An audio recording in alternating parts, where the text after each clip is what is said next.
JNU campus में निकला विशाल मशाल जुलूस। जेएनयू, एसयू और तमाम लेफ्ट समर्थक छात्र संगठन एवं अन्य छात्र संगठन ने निकाला एक साथ ये विशाल मशाल जुलूस। जी हां, बीते दिनों में जिस तरह से प्रशासन द्वारा नए हॉस्टल मैनुअल और कई तरह के नियमों में बदलाव किए गए हैं, जिसके तहत किसी भी एडमिनिस्ट्रेशन या एजुकेशनल बिल्डिंग के 100 मीटर के दायरे में अंदर प्रोटेस्ट होने पर 20,000 तक का जुर्माना, इसके अलावा कैंपस में देशद्रोही नारे लगाने पर 10,000 का जुर्माना जैसे नए नियम के खिलाफ यहाँ के तमाम लेफ्ट छात्र संगठन कर रहे हैं प्रदर्शन। इसके साथ ही बीते दिनों में जेएनयू की प्रेसिडेंट आईसी घोष और कई छात्रा के खिलाफ 30,000 जुर्माना लगाया गया है। ऐसे तमाम मुद्दों के खिलाफ छात्रों का ये प्रदर्शन हो रहा है। कैंपस में जिस तरह से लेफ्ट समर्थक छात्रों का इतिहास रहा है, ऐसे में इसकी संभावना जताई जा रही है कि छात्रों द्वारा निकाला गया ये मशाल जुलूस भविष्य में किसी बड़े विरोध प्रदर्शन की महज झलक ही है।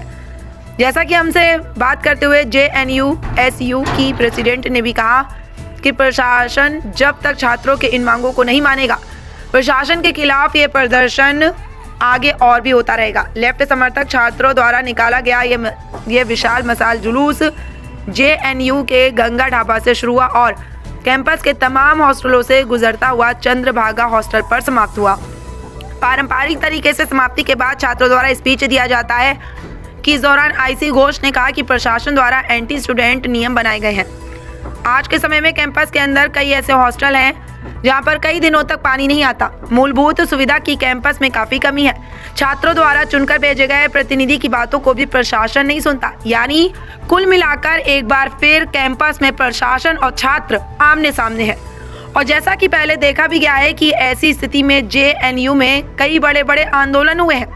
लिहाजा छात्र यूनियन का भी कहना है कि अगर प्रशासन उनके सभी मांगों को नहीं मानता है तो वह अपने इस समर्थन को आगे भी जारी रखेंगे। ठीक है। और ऐसे आज आप लोगों ने प्रोटेस्ट किया, मशाल जुलूस निकाला, हालांकि लेफ्ट छात्रों द्वारा काफ़ी दिनों बाद निकला, किस वजह से है, क्यों? जैसे कि आप सभी जानते हैं या आज जो मशाल जुलूस हो रहा है वो जेएनयू छात्र संघ, तमाम सारे जो प्रोग्रेसिव ऑर्गेनाइजेशन है द्वारा कॉल किया गया है। एक छात्र संगठन इसमें नहीं है जो कि अखिल भारतीय विद्यार्थी परिषद है, जो बार बार छात्र संगठन नहीं हो रहा है। एक बहुत कैंपस डेमोक्रेसी के ऊपर बाहर हम लोग देख पा रहे हैं कि 140 से ऊपर हमारी ऑपोजिशन के सांसदों को निकाल दिया जाता है।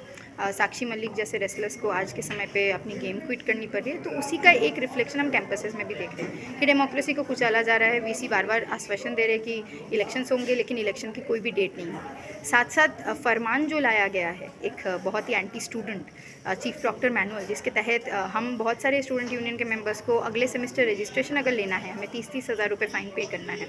और किस लिए? इंक्वायरी ठीक से नहीं हुई है, इंक्वायरी में एविडेंसेस नहीं दिखाया जाता है, फ़ोटोज़ नहीं दिए जाते हैं। तो इस तरीके से एक तरीके का डर का माहौल पैदा करने की कोशिश कर रहे हैं कि आने वाले समय में आप लोग अगर प्रोटेस्ट करेंगे, अगर आप लोग बात रखेंगे इस प्रशासन के खिलाफ, तो आपके खिलाफ ऐसे ही एक्शन कार्रवाई की जाएगी। आपको रस्टिकेट भी किया जा सकता है, जैसे हमारी फॉर्मर छात्र संघ की काउंसिलर स्वाति सिंह के साथ हुई है, उसको रस्टिकेट किया गया है। तो ये तमाम सारे इशूज़ है जिसको लेके आज हम लोग फाइट बैक जेएनयू के नाम से मशाल जुलूस को किए हैं बहुत दिन बाद। और हमें लगता है कि आने वाले सेमेस्टर में ये हम लोग कंटिन्यूसली एक मूवमेंट की तरफ बढ़ने की सोच रहे हैं जेएनयू स्टूडेंट्स यूनियन की तरफ से। उसका प्लान भी हम लोग देंगे कि लगातार कैंपस में फ़ंड कट हो रही है, लगातार कैंपस के अंदर हॉस्टल्स में बहुत सारी इश्यूज़ हो रही है, एकेडमिक इश्यूज़ हो रही है, और उस तमाम सारी चीज़ों को सॉल्व नहीं करके हम लोग देख रहे हैं हमारी वाइस चांसलर तमाम सारी चीज़ें कर रहे हैं। बहुत सारी आरएसएस के प्लेटफॉर्म्स में जा रहे हैं, बीजेपी के प्लेटफॉर्म्स में जा रहे हैं, ओपनली जाके बहुत सारी तमाम सारे एजुकेशन पे ज्ञान दे रहे हैं। लेकिन अगर हम इम्प्लीमेंटेशन की बात करें तो हमारे कैंपस में काफ़ी ज़्यादा इम्प्लीमेंटेशन की प्रॉब्लम है फंड्स आप लोगों की मांगे क्या है, और अगर नहीं मानी गई तो क्या कदम है? अगर मानी नहीं गई तो ऑब्वियसली प्रोटेस्ट करेंगे, जो हम लोग ऑलरेडी शुरू किए हैं। हम लोग बट डायलॉग चाहते हैं एडमिनिस्ट्रेशन के साथ। हम पहले भी बोले हैं, पिछला प्रशासन जब भी था फीआई के टाइम भी, तभी हमने बोला था कि हम डायलॉग से इसको सॉल्व करना चाहते हैं। अभी भी हम लोग डायलॉग से सॉल्व करना चाहते हैं। अगर वाइस चांसलर डायलॉग के लिए तैयार है, हम भी तैयार हैं। लेकिन अगर डायलॉग के लिए तैयार नहीं है और एक तरफ बता रहे डायलॉग के लिए तैयार है लेकिन कुछ नहीं कर रहे, तो ऑब्वियसली प्रोटेस्ट से ही हम लोग इसको लीड करेंगे। जेएनयू का कल्चर रहा है किसी भी चीज़ को लेकर के डायलॉग करना या फिर प्रोटेस्ट करना, ये जब से जेयू तब से कल्चर है। इन चीज़ों पर नए नए नियम बनाना, जेयू का जो कल्चर है उसको खराब करने की या ख़त्म करने की कोशिश। हाँ, बात ये है क्योंकि तमाम सारे सरकारें आए हैं केंद्र में, और जेएनयू की तरह रहा है। आज बीजेपी आया इसलिए नहीं, कांग्रेस का भी सरकार आया, तमाम सारे सरकारें रही है, लेकिन जेएनयू का एक आवाज़ क्रिटिकल हर वक्त रहा है।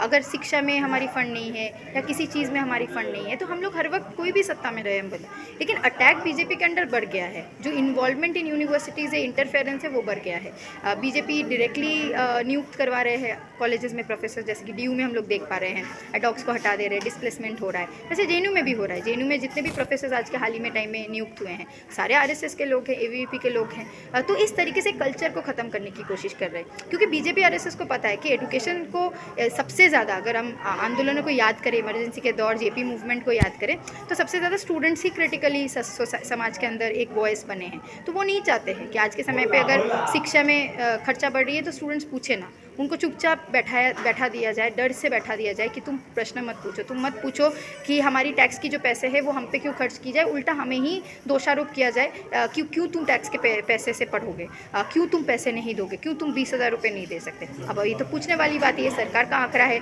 कि 80 करोड़ से ज़्यादा जनता आज भी बिलो पॉवर्टी लाइन के नीचे है, उनको राशन देनी पड़ रही। तो हम पूछना चाहते हैं ये 80 करोड़ जो जनता है उनके बच्चे कहाँ जाएंगे, फिर उनके बच्चा पढ़ेंगे कहाँ, कि अगर आप फ़ी 20-20 हज़ार का करोगे। तो तमाम सारे सवाल वो नहीं चाहते कि छात्रों से हो, क्योंकि छात्र पूछेंगे तो एक बहुत बड़ी कम्युनिटी है हमारे देश के अंदर। हम ये लड़ाई को लड़ेंगे। हम जेएनयू इमरजेंसी के टाइम में जेल जाना पड़ा है, हमारे स्टूडेंट्स ने लड़ा है, वो हमारी लेगेसी है। और आज के समय पे भी चाहे फांसीवाद किसी भी तरीके से आए, किसी भी तरीके से कोशिश करे कि हमारी जो हमारी जो विल है, जेएनयू की जो लेगेसी है उसको ख़त्म करेंगे, फिर भी हम ये लड़ाई को लड़ेंगे। यानी लड़ाई के दौरान अगर आप लोगों के खिलाफ फाइन के बढ़ के अगर जो जेल जाने की नौबत है, उसके लिए भी आप लोग हम लोग तैयार है। आप देख पा रहे हैं ऑलरेडी छात्र संघ के काउंसिलर्स, फॉर्मर काउंसिलर्स को रस्टिकेशन है। डिस्पाइट दैट वो लोग हर एक चीज़ में है, मौजूद है हमारी लड़ाई में। तो वो हमें एक मतलब तरीके से बैकबोन भी देता है कि हमारी जो भी एक्टिविस्ट रही हैं वो लोग इस बात को समझते हैं कि एज स्टूडेंट्स हमें बहुत सारी चीज़ें फेस करनी पड़ सकती है, लेकिन वो हमारी लेगेसी रही है, जो हमारे